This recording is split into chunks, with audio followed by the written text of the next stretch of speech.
শেখ হাসিনা দেশ ছেড়ে পালানোর ৬ মাস পার হলেও প্রকাশ্যে এখনো দেখা দিচ্ছে না আওয়ামী তকমাদারি তার কারা। এই তালিকা ডজন খানেকেরও বেশি।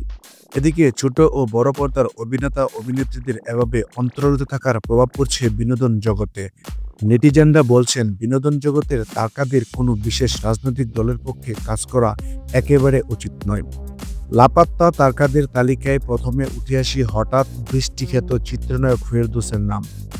এই চিত্রনাটক ঢাকা ১০ আসনের সাবেক সংসদ সদস্য। আওয়ামী শাসনামলে তিনি সরব ছিলেন উপস্থাপনা, অভিনয় সহ সরকারি অনুদানের অধিকাংশ চলচ্চিত্রে। ৫ই আগস্ট ফ্যাসিস্ট সরকার পতনের পর আত্মগোপনে চলে যান ফেরদৌস। বাংলা চলচ্চিত্রের অন্যতম সেরা নায়কদের একজন রিয়াজ আহমেদ। জনপ্রিয় এই নায়ক বহু বছর ধরে ক্ষমতাচ্যুত দল আওয়ামী লীগের রাজনীতির সঙ্গে জড়িত। বিভিন্ন নির্বাচনের দলের প্রচারে সবসময় তাকে সামনের সারিতে দেখা গেছে।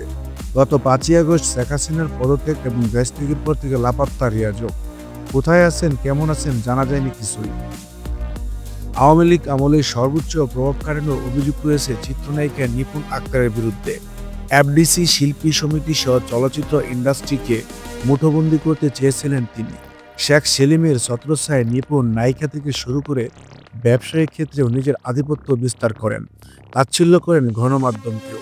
প্রায় ৫ মাস আত্মগোপনে থেকে গত ১০ই জানুয়ারি লন্ডনে পালানোর সময় সিলেট ইমিগ্রেশন পুলিশের কাছে ধরা পড়েন নিপুণ।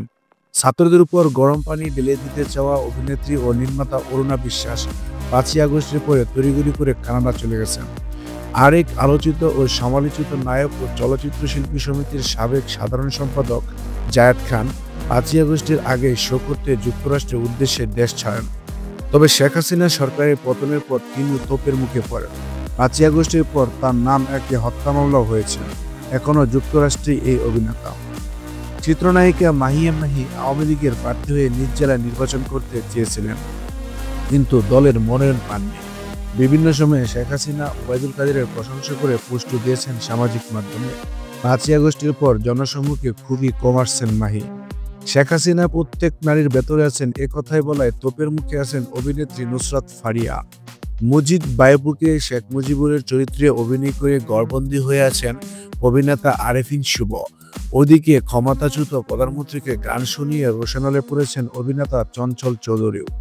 এছাড়া আওয়ামী লীগের সমর্থন ও দলটির মনোনয়ন চেয়ে সামাজিক যোগাযোগ মাধ্যমে তোপের মুখে রয়েছেন অভিনেতা রুকিয়া প্রাচী, সুহানা সাবা, অপু বিশ্বাস, তারিন, ভাবনা সহ একাধিক অভিনেত্রী। ধন্যবাদ। ভিডিওটি ভালো লাগলে লাইক, কমেন্ট, সাবস্ক্রাইব করে পাশে থাকবেন। দেখা হচ্ছে পরবর্তী নতুন কোনো ভিডিওতে।